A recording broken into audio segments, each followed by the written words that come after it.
you so much for that lovely introduction. It is great to be with you here on this beautiful morning. We also got the cold front that you did. Heard you had a little snow. Very exciting for November.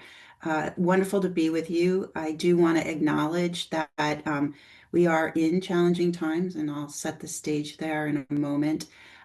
Having said that, I am the most empowered and optimistic I have been in a long time because of gatherings like this, gathering people in community to refocus on the very important mission-based work. So much is happening in the world right now and in our country.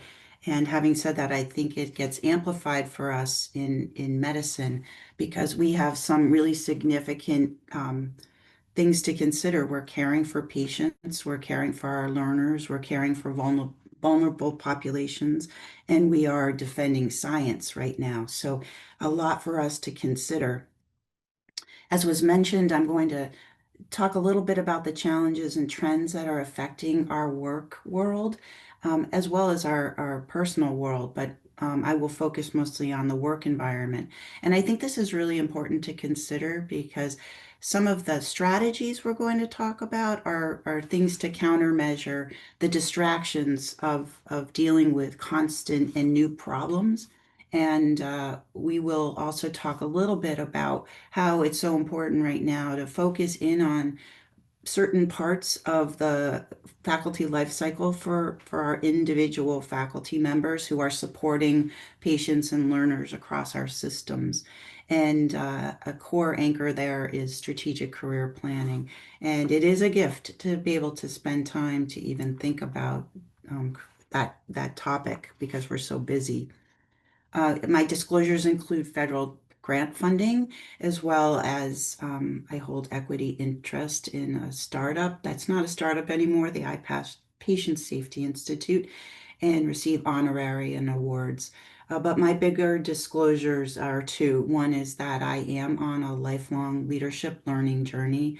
I learn every day from people I work with and really excited to share ideas with all of you and learn from you today. And also, my second disclosure is that I have a bias that to provide the best patient care and to do the best science in the United States, we need a workforce that mirrors our patient population, and we need a leadership workforce that mirrors our workforce population and our patient population. And so most of the work I do now aligns with supporting people on the pathway to the highest levels of leadership to ensure that our science and our medicine is the best it can possibly be. To support that, I like to share my personal, professional mission, vision, and values. And this is an exercise I do with all my faculty and learners, actually. And it's really important because we want to remember that we need to anchor in our mission-based work. We have to remember what that work was. Sometimes we're so caught up in the busyness of a day, it's hard to remember why we went into medicine in the first place and why are we doing all the work? What brings us to work every day to do this important um, stuff? So my personal mission is to transform the landscape of academic medicine to develop and sustain an equitable and inclusive leadership environment that will optimize scientific exploration and patient care for all in the United States. My personal vision is to lead academic medicine in the development, implementation, and sustainment of a national culture of inclusion and excellence. And my values include inclusion, belonging, patient-centered care, collaboration, innovation, and opportunity. And now I want to highlight the fact that collaboration, innovation, and opportunity are a lot of what we're going to focus on today. And we have really significant opportunities to make change right now in healthcare. I'm going to talk just a moment about my leadership program, the program I lead. It's called Executive Leadership in Academic Medicine, as was mentioned, and I created a second program called Executive Leadership in Healthcare about 4 years ago. ELAM just celebrated its 30th anniversary, and I'll share a little bit about our outcomes in a moment. But the goal of our programs is to really support and develop people on the pathway to the highest levels of leadership, to give them the skills to be facile in managing major change management and innovation in healthcare and science, and along the way to help raise their visibility to optimize their influence and ensure they have great impact. We were created to preserve the legacy of female medical college. So my school now, Drexel University College of Medicine, is actually a legacy school of female medical college. That school was created in 1850. It was the first medical school in the world to support women in their pursuit of medicine and science. And we have the really wonderful fortune of supporting the archives of the Legacy Center at Drexel. My office oversees it. I share that with you because it's the largest collection of artifacts for women in medicine and science in the entire world. People travel from all over the world to study there. You are welcome. If you come to Philadelphia, you're welcome to visit us, and our archivists will curate an individual experience for you. So if you're interested in the history of women in orthopedic surgery, for instance, you will ask our archivists to share artifacts, and they will collect them and share stories about the people who came before us. These are pictures I often share because as we're challenged and sometimes thinking we have it so hard right now, it's such a difficult day, I think about the shoulders of the giants we're building upon. And up at the top are examples of three women who overcame a lot of adversity in their quest to be doctors. The first woman on the right, on the left-hand side, I apologize, far left, is Dr. Kei Okami. She graduated from medical school in 1889. She actually traveled here from Japan, and she returned to Japan. She was the first woman to head a gynecologic department in Tokyo. And she did not stay in her role very long because the emperor who was serving at the time refused to come visit her or acknowledge her leadership. So she protested that and resigned from her position. The second woman is Dr. Anandi Joshi. She traveled here from India, what was then Bombay. At 9 years old, she was married, and at 10, lost a baby. And it was at that experience that she wanted to offer better health care for women in her country. So she was sponsored by her husband, who was significantly older than her, to come to the United States to go to our medical school, which she did and she completed, and then returned to India to practice. Unfortunately, she contracted TB and died at a very young age. Then Dr. Eliza Greer was one of the first African American women to go to medical school. She graduated in the 1880s as well. She is a wonderful history. She was the first woman to practice medicine in Georgia, Black woman to practice medicine in Georgia, and to support herself to get through what was then sort of the equivalent of undergraduate, so college and then medical school. She alternated years in school with years of picking cotton in the fields. So she had come from a family enslaved, and so that's how she supported herself. And then finally, the other pictures you see come from our collection, and I note the picture of our amphitheater. So these are the pictures that hang on our walls of our medical school. And if you compare our amphitheater picture to the classic ones, Mass General and Johns Hopkins, you can see how inspiring these are to our students. And again, we are building on the legacy of this college. We've had many women deans. Interesting, though, the first woman dean on the far left is Anne Preston, and there's a very famous case we use in our program named after her. And she became a dean at 38, the first woman dean of a medical school in the world. And then Marion Spencer Fay was dean in the 1960s, and we haven't actually at our own school had a woman dean since then. I do point out Martha Tracy, who's in the middle. I have this amazing picture in my office of Martha Tracy and Marie Curie standing on the streets of Philadelphia. Very empowering photographs. So our program, ELAM, why I'm spending so much time here is I'm really passionate about thinking about how the history has helped informed the development of our program, as well as the really the strategic lifting of all people up as we travel through time. We were founded in the 1990s, again, to preserve the legacy of female medical school. We first had fellows from medical schools, and now we are interprofessional. So we have fellows from dental schools, pharmacy schools, public health schools. We've had international students who have come from Europe, from South America, from the Middle East.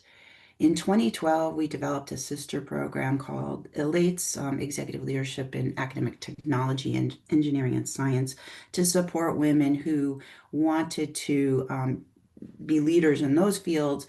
And the sort of opportunity there was far more difficult than it was even for us in medicine.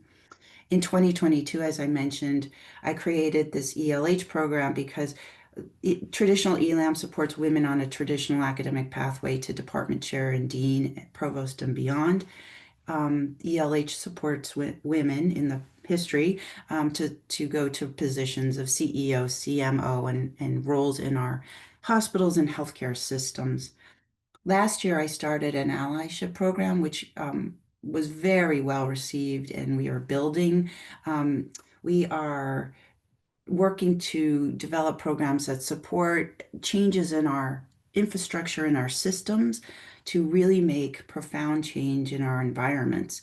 Um, we created that program in 2025 and it's under evolution. And the concept here was we have to get away from fixing individuals for advancement to fixing systems that really support inclusion and opportunity for all. And this year, we opened our program to all, to men and to women. So we have men in our programs at this point, and that evolution actually has been very, very positive. And again, our mission remains the same to support all that work to get everybody opportunity to go to the top of leadership in our country in medicine and science. Our accomplishments to date, we have 1,600 graduates who serve in leadership roles in over 300 institutions across the country, everywhere from UCSF to Harvard to everywhere in between and North and South. I point out, like, since 2021, how many of our graduates have been appointed as deans in public health and medicine, 22 in medicine, 10 in public health. I say that's important because people have really utilized our network to achieve really amazing things, and including Dr. Rebecca Cunningham is the first woman president at the University of Minnesota, and we have two ELUMs who are finalists in very important president positions right now. I will note that circle that demonstrates NIH and CDC directors, that number was significantly higher in January. And as we know, we've had vulnerability in leadership at NIH, CDC, FDA, and our work collectively as a community has been to support people in those roles to transition, to continue to contribute the amazing science and leadership that they've had. So that's another important piece. Three-quarters of the women deans of our medical schools are graduates of our program. We're very proud of that. I'm going to take a moment to talk about the landscape of where we've been in the last 5, almost 6 years now. And I want to share some of the elements of the forces that we've been managing. And this will be very familiar to you because you've lived through it. And the reason I believe it's so important is because we have to think about vulnerabilities in our workforce and the pathways through careers so that we can be strategic with how we support people and not just assume everybody's going to be fine as we're managing such challenging times. So this is a word cloud of the words that I've collected over the last several years about how we describe what's been happening to us. And I often point us back to 2019, if people remember 2019. And at that point of time, in healthcare, we definitely had some vulnerabilities in our systems and our programs. We used to say we're leading in uncertain times in 2017, 18, 19. And mostly the challenges we were facing were transitions in leadership or some of the financial forces related to reimbursements and other threats to our ever-changing landscape with mergers and acquisitions and things like that. But over the last 6 years, 5.5 years, things have really amplified. And these are all the words we were hearing over the last 6 years. We're leading in challenging times, in crisis, and dual crisis, and polycrisis, unprecedented times. And now we're really moving into a time of chaos. And I'll define what that means in a moment. And there are people who study this that are far more understanding of all the nuance and forces that make us define a time of crisis versus chaos. But I will share what I have learned. Um, and this is an arc I use to represent what's happened in the last 5 to 6 years and some of the forces that have amplified the problems in certain parts of the last 5 years. I am looking for a better representation because we're not truly in an arc in that this implies we're in ending into a more calm period of time. And what the experts in the country have shared is that we're not ending this anytime soon. And so I need another representation because the uncertainty of this time will continue. So I'll start again reflecting back on 2019. We were in times of uncertainty, in challenging times. Um, and all of a sudden, we had the pandemic hit us. And that was truly a crisis in the world as well as to us in healthcare, as we were really managing at the front lines to maintain science, to care for our patients, to learn about this new virus, to combat it, as well as continue to do all the other work we needed to do. And then in the summer of 2020, we experienced what is termed a dual crisis, and that was after George Floyd's death. So there were forces that impacted our systems in many ways. And so we were combating, the virus and then, managing this new crisis. And dual crises tend to lead to polycrisis. So polycrisis is when you have multiple effects. So if you think about the effects of the crises we were dealing with, including financial strain in our system, burnout in our workforce, and people leaving our workforce, so workforce deficits, nursing in particular, and then soon following after that in some of our specialty fields. When you have multiple crises that are complex and interacting in a very uh, integrated way, you end up in a polycrisis, which is very challenging to manage because you can't just tackle all of it with one strategy. So, how to be strategic in that time was really important, and people were really starting to choose different aspects of the polycrisis to tackle. And the medical students who were students throughout this whole time heard the words unprecedented time for very, very often. In fact, our graduation speaker in 2023 had a jar on the podium, and he said, if I had a nickel for every time I heard unprecedented times as a medical student, and he would throw a nickel in every time he said the word. It was a really great way to represent what those students had gone through.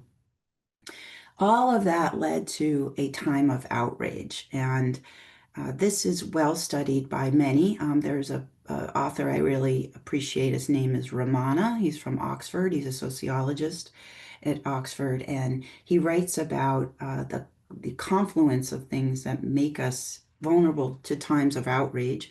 There have been periods in the world where we have experienced outrage, and we experienced this in 23, 24.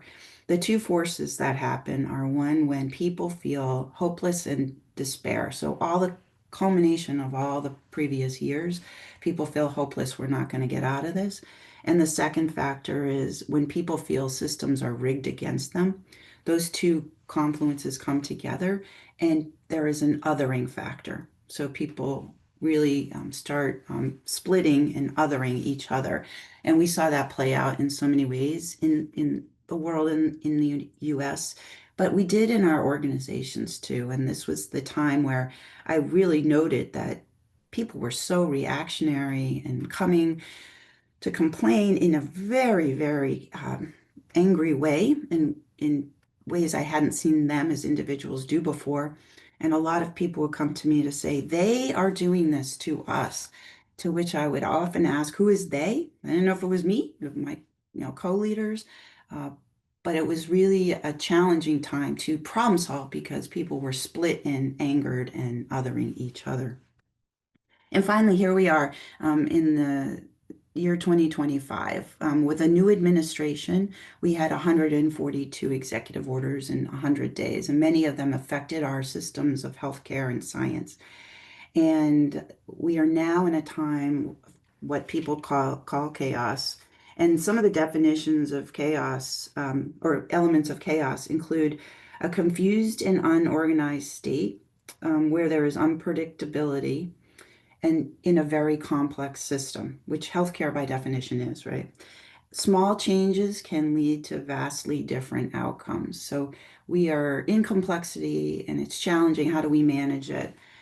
But the biggest piece of that is that there's rapid change, and those 142 executive orders and the new rules that have come at us have made it profoundly challenging to manage in healthcare. So colleagues and I, so that's a lot to handle and think about, but we've all lived through it, and we have resilience as a community. I will add that this is a strategy, and we're putting together a representation that we're evolving, my colleagues and I at ELAM, to think about what it is we need right now to really be able to go forward from where we've been. And a lot of these strategies you've seen people use over time. A lot of people right now are writing about in medicine, in healthcare, in business, and in other professions, the importance of courage right now, being brave, which means we are living in brave spaces, not necessarily safe spaces, but we need to have courage and move forward with courage. Having said that, being really strategic and smart about it because, as we know, there can be untoward issues if people are overly brave in what they do. So that balance of being brave, but also being strategic and smart about it. The pieces that I have been thinking about that are so important, and they're linked to how to demonstrate this courage, is being really clear in what work we need to do. So as leaders, being clear and articulating within all the noise around us what it is that we're going to focus on, as well as being very transparent in our communication, demonstrating to people around us we know what we know, and also noting what we don't know. And then how are we going to move forward in that unknown, the uncertainty part.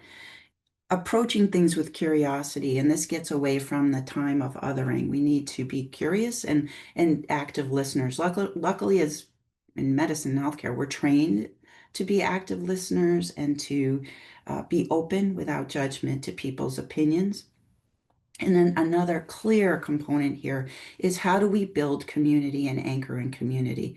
And fortunately, as things have improved with the pandemic, and we're now in this hybrid world of how we use Zoom and in person, we can be really creative with community, and how we anchor there is important. And I will link that later to how strategic career planning for individuals needs to be supported by community now more than ever. I've been partnering with members of John Cotter's uh,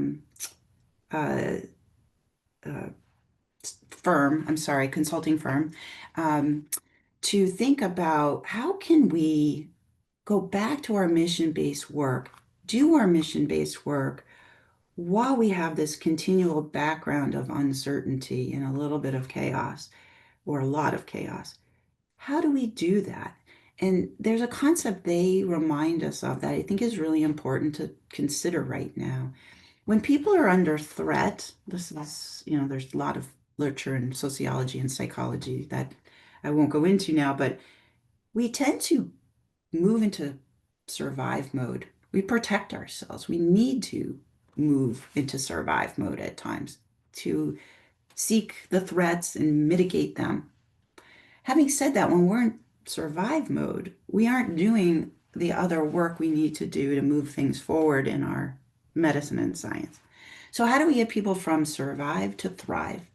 And on any given day, by the way, some of us may feel like we're in survive mode. I certainly have my days where, wow, the difficult conversations, the threats, the anger that are real, finances or funding flow, that really put us into a survive experience. But we have to move into thrive, um, seek opportunity to make improvements and do the good work that we do.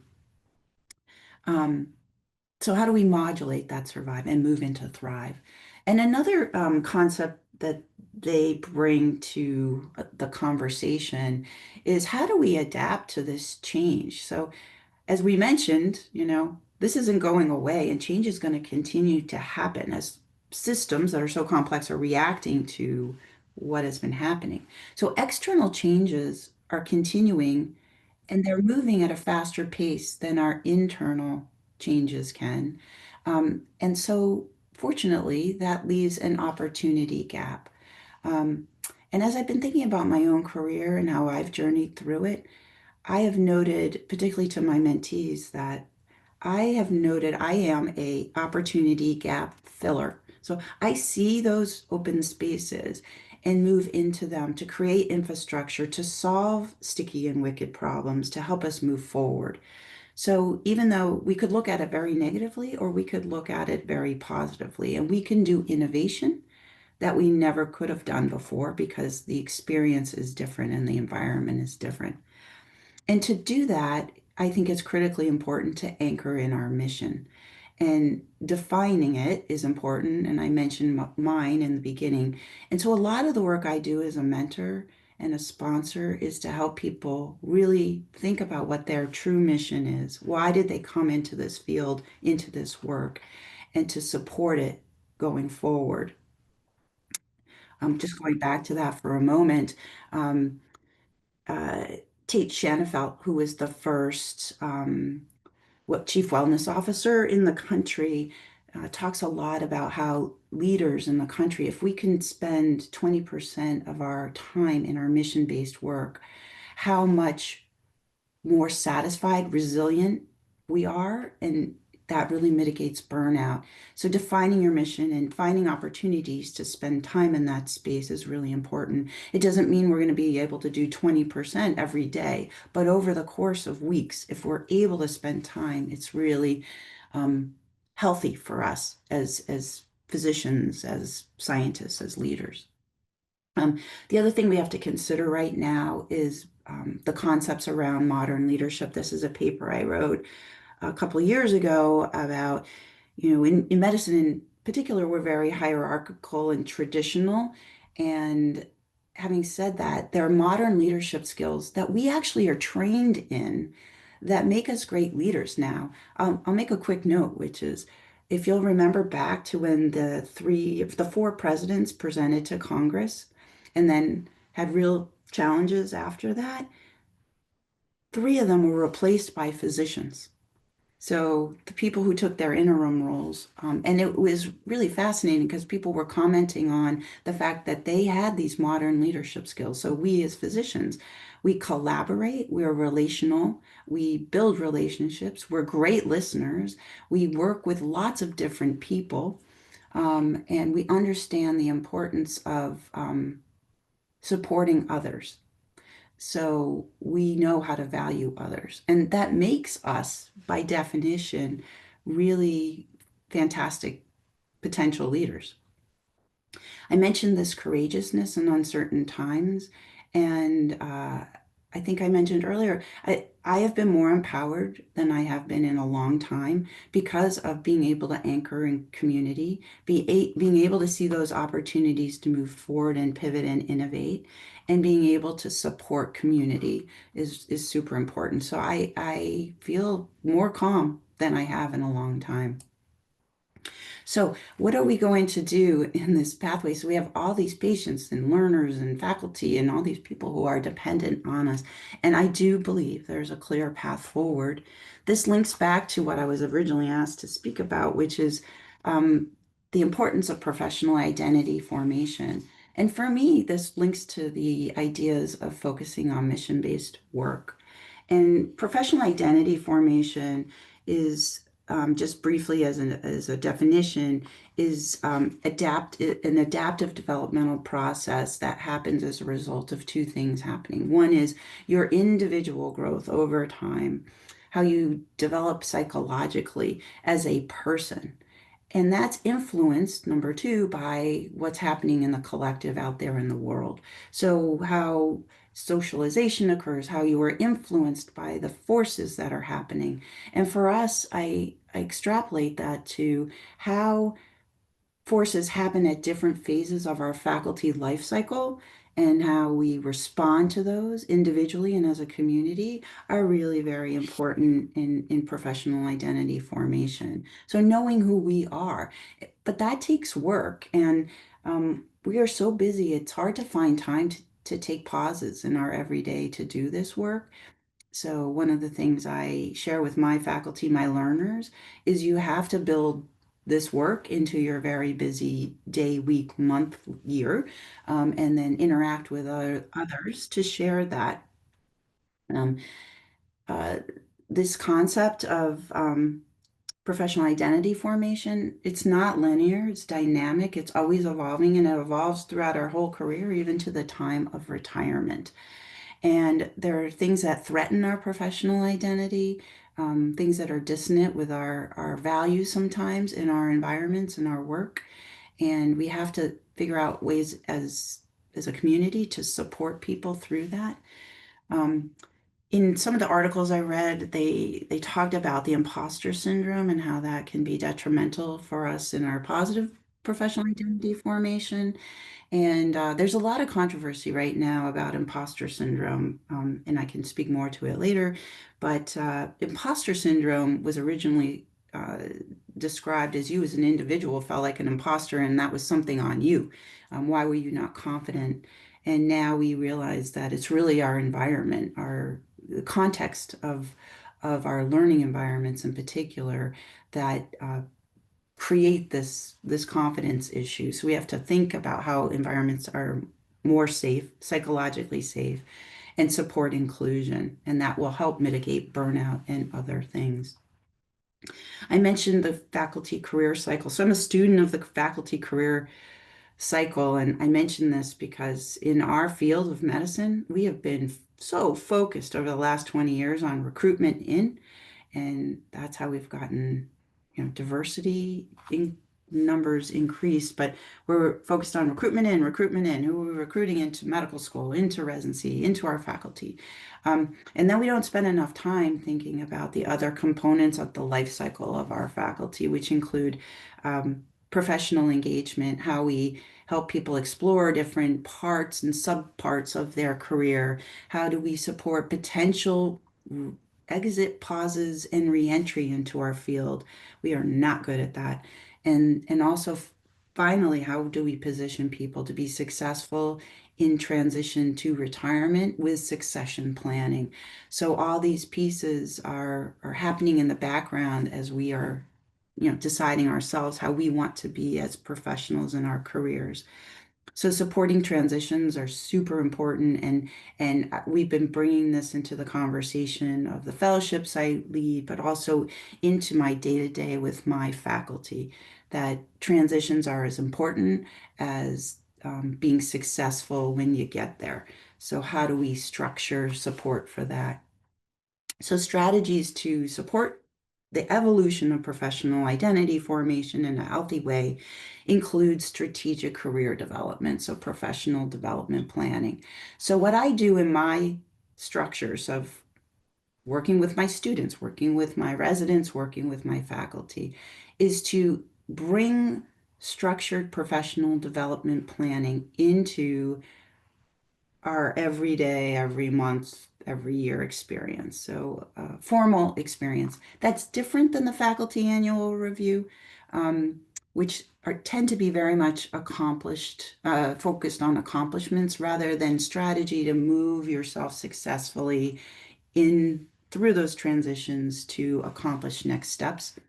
So professional development planning takes time, but really helps us focus clarity on goals and helps us organize ourselves and helps prioritize ourselves. And uh, experience I had as a sort of early to mid-level career member. I was a residency program director at the time, an associate program director. One of the leaders of the hospital came and said to me, you know what the problem with our jobs is? To which I had many answers. And he said, the problem is we come in with 10 things to do, only to find that we're number one on 10 people's to-do list, which completely resonated with me because that is how every day could go for me. And if you don't prioritize the work of your own professional development planning and engage others in that process, it's a really missed opportunity. And as we know, time flies in our careers. So the active, and I've published this, I actually have planners that I've published on professional development planning. But for me, it starts with that articulating mission, vision, values, what we talked about in the beginning of my presentation, but also the hard work of identifying your own strengths and challenges and addressing whether you're overusing strengths and under addressing challenges, which is often easy to do because of blind spots. Setting clear goals, objectives, strategies, and timelines, but also then using the professional development plan as a vehicle to have conversations with mentors to help enhance that plan and get advice and feedback. Again, this takes time for reflection and self-assessment, which takes time. And so again, that amplifying the idea that you have to build this into your very busy day in life. And I actively build this into the programs that I lead. And again, reminding what the mission, vision, values are. I mentioned mine in the beginning. Mission is your purpose. And that is a great anchor for us right now. Vision is a description of the future self you want to be. And it is aspirational, but it is a great, so many people now have vision boards. It's a great way to think of why you're doing this work and to keep you moving on that forward trajectory. And then finally, the values are really the core unchanging principles that guide you and sometimes are really helpful to reflect on when you're challenged in very, adverse ways, and deciding what next steps you want to take to move through those problems. I'm a big proponent of leadership skills development. I think it's really important for us as individuals. Getting good skills really empowers us and helps us learn how to influence and make impact.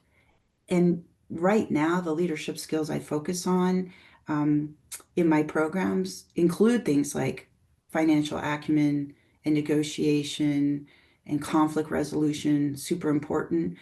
But I've really been focusing on the skills of excellent change management because we need to do mission-based work with chaos, and that requires very high level skill and requires that you use your influence to move things forward.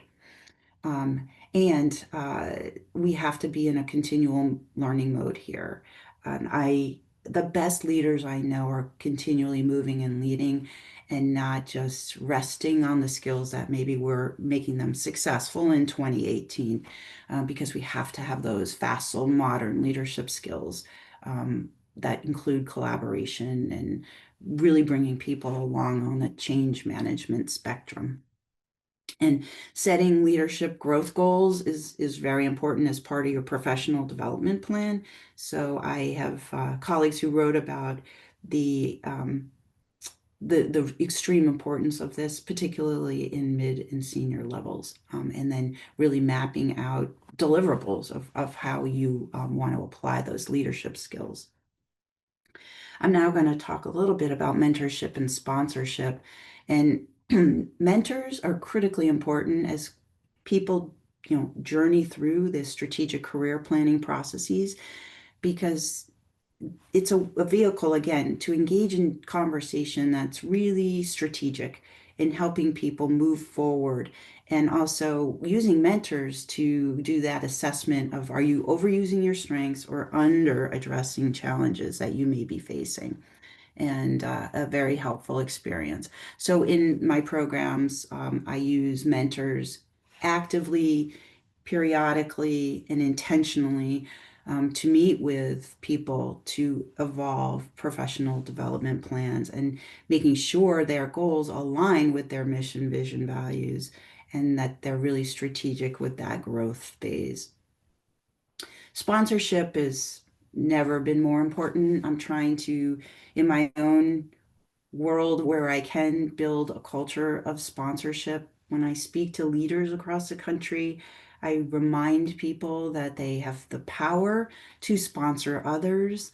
And the difference between mentorship and sponsorship is that sponsorship is used to give somebody an opportunity that they couldn't have gotten on their own.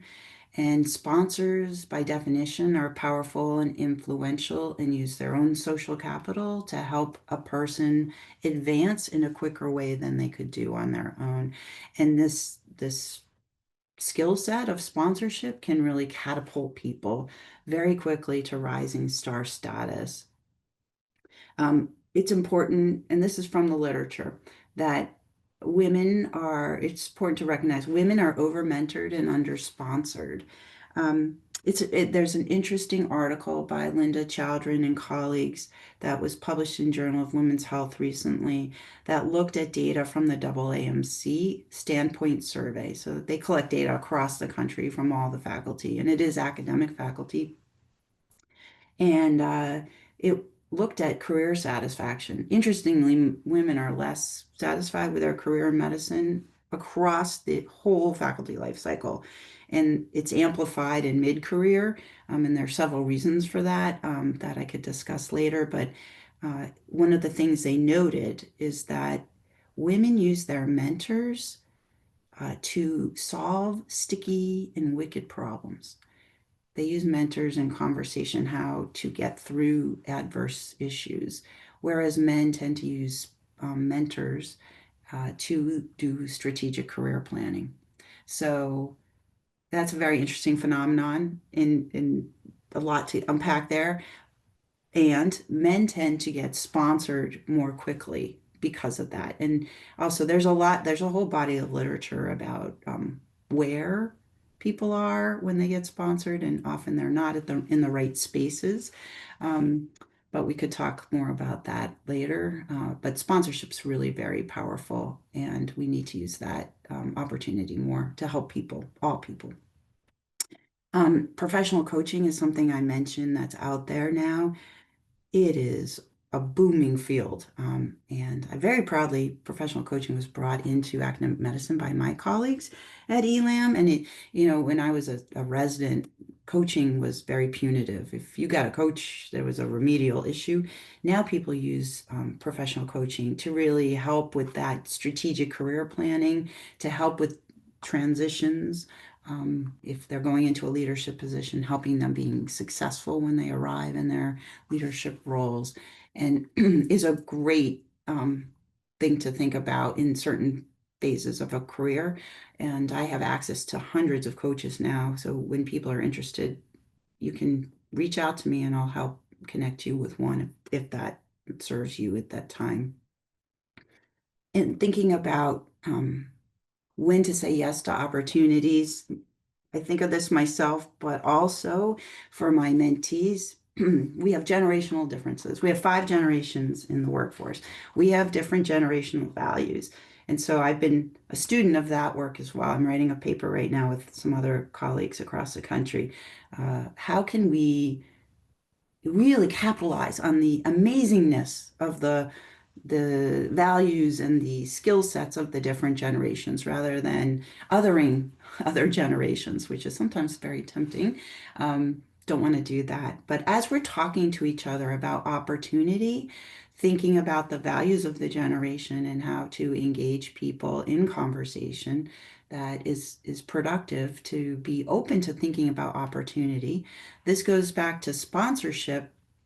Sometimes we are actively sponsoring somebody to join into something that as a sponsor we see, wow, this is a great opportunity for someone to be exposed to a new community, to network, to get skills, to see data in a different way. If it's the finance committee, for instance, Um, and the person we're trying to encourage to take on that idea, the sponsee, immediately says no because they look at it as too much time or too much work or they can't see the benefit. So this is a bi-directional thing. We have to, as sponsors, make our case of why this is important. But on the spontee's end, I often say you need to use a process of strategic yes and strategic no. So don't say yes and don't say no without really understanding what it is you're saying yes to no to, and as well as the opportunities and the unintended maybe consequences of that. So really being intentional with that. And then finally, I'm just going to end with this concept of time, which I've mentioned multiple times. There is infinite amount of work to do. So I'm encouraging people in my world to focus, to pick and choose what they're really going to dive into. And while time is fixed, energy is renewable. So bringing us back to mission-based work is so important and helping us as a community manage our time and opening up time and space to think about strategic career planning and mentoring and active sponsorship is really important. So with that, I thank you for your time at a very early time of the day, and I will open up to questions, and I will take. Oh, this is my hope slide. We're moving forward together. So thank you so much. I'll take the slides down. So if people have questions, I'm happy to answer. Thank you so much, Dr. Spector. I haven't seen any questions in the chat yet, but feel free to unmute, raise your hand, and engage in any questions or conversation with Dr. Spector.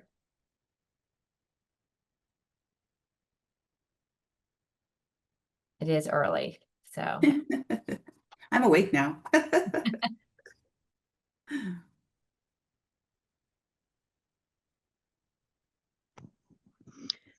So I just wanted to say how many excellent takeaways I got from that presentation. I'm on staff here in the office with Mariah and Sarah and Sherry and JT, and I haven't had an opportunity to view a lot of these presentations, but this one particularly really spoke to me about the challenges that we have as women and as minorities in the workforce, and how we can grab onto opportunities to advance and to better our skill set. Thank you. I think that's a nice thing. This applies to everybody, every part of our organization. So thank you. Dr. Adkins has a question. He's got his hand up. Yeah, Dr. Spector, thanks so much. I was wondering if you could speak a little bit about how we facilitate some of this space for personal, mission-driven growth at an institutional level, or in a broader sense, maybe not even at an institutional level, but against broader groups. How do we create that space for people? Thank you for the question. This is like my everyday job is actually to do this work. I'd make a couple of reflections. One is people are exposed to this kind of thinking when they're in residency. You know, they had to do ILPs, individualized learning plans, and they had to do it in fellowship. So they are exposed. For some more senior generations, they didn't have that opportunity. So what I do is I try to build on that. There are two phases of career I'm particularly focused on that I pay my attention to the most right now, and that is people who are late early career, about to be mid-career, and then those who are early career. And I'll just share briefly why. The people late early career to mid-career historically have been our most vulnerable faculty. And I share often that when people come to me, they're like, I need somebody to talk through my career. I am really, not doing great. I'm thinking about leaving. I ask them where they are, and they're almost always 7 to 9 years out of training. It's just this really interesting time. And I wrote a paper with colleagues about the vulnerability of the mid-career woman faculty in medicine. But I think this applies to lots of mid-career faculty now, and particularly anybody with underrepresented status. And the factors that affect them are when you're a superstar, student, fellow, resident, early faculty member, everybody wants to work with you and elevates you, gives you opportunity, lots of praise, all these things happen. And then as you enter into the mid-career range, all of a sudden you're competing with people. You're competing for resources, for opportunity.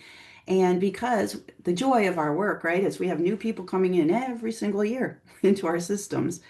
The senior people move to the more junior people again, and the mid people sort of get left behind and are often forgotten, and they feel like they're in a sticky situation. I call it the sticky floor situation. They just can't move and they don't know what to do.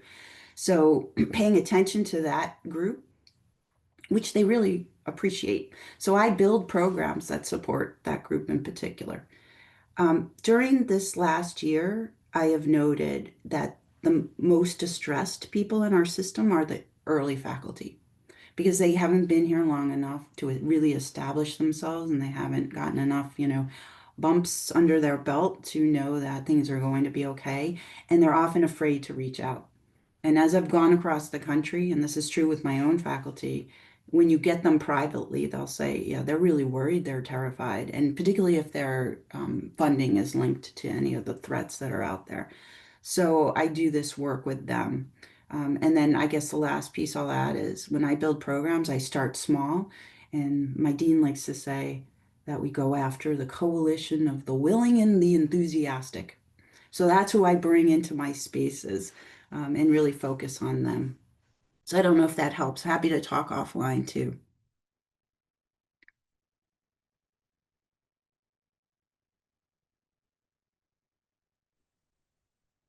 Any other questions or comments for Dr. Spector?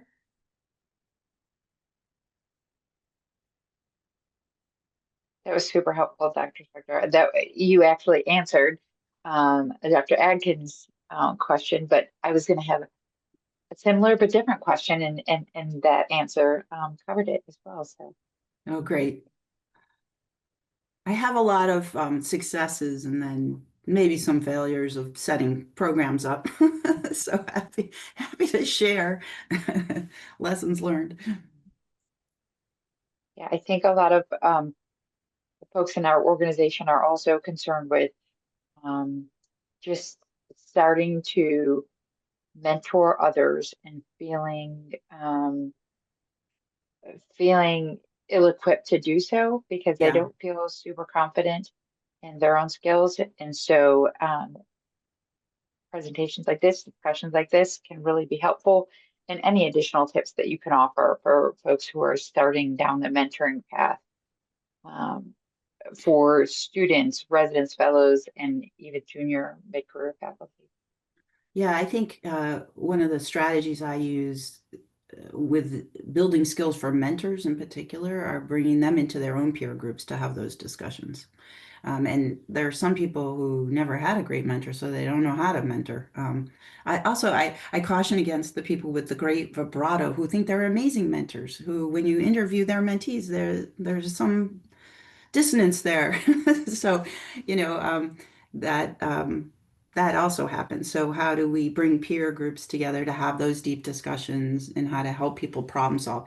In my own program, by the way, all the fellows experience peer mentor groups, and those are supported by senior mentors. And to support those senior mentors, we have their own group where we meet every month actually, and talk through the issues that are needed to support those people. So having a layered approach is really effective. Yeah, I really like that approach. You don't have to do it alone. No. Dr. Wesley asks, how do you mentor people considering a career pause or career pivot? What does that thought process look like? Oh, Dr. Wesley, great question. I would say I'm reached out to it right now this year at least 3 to 4 times a week with people in distress who need help. thinking about a pause, and then another 3 times for people who have a great opportunity they want to move forward to. And so for partly my system has come from just experience over and over again. The first thing I usually do is try to really just actively listen and understand what all the nuances are. And many of the people in the pause piece or maybe wanting to exit are people in that mid-career space who are um, struggling with the stickiness, not feeling that they have a spot to advance, kind of tired of the work they're doing. And one factor I did not add into the mid-career space is often they are in the sandwich generation and they're supporting maybe particularly elderly or ill parents, supporting their own families and their partners in challenges or other friends. So trying to get all that together and helping them do an assessment of, do they really need to leave and pause and take a real leave? Or is it that they need to relinquish some of their responsibilities or go part-time? What I get nervous about for clinicians in particular, which I know you're aware of, when you pause, all the issues related to medical licensure and certification and things like that have to be really clear to people, because it's, as you know, so hard to get back into our field. On a national level, I'm trying to work on that because I don't think that's a healthy way as a field to be. And then on the people who are transitioning up, or thinking of a new role, the first thing I do is, again, congratulate them, hear their excitement, caution them, though, that it's really competitive to get new leadership roles or new roles right now. And then what I try to do is arm them as much as possible to be ready for any interview processes, including what their paperwork looks like, how are they preparing for interviews, and getting a opportunity for them to talk to others who have the role they're trying to get. And so using the network to support people in that. So there are a couple of different strategies depending on what they want to do.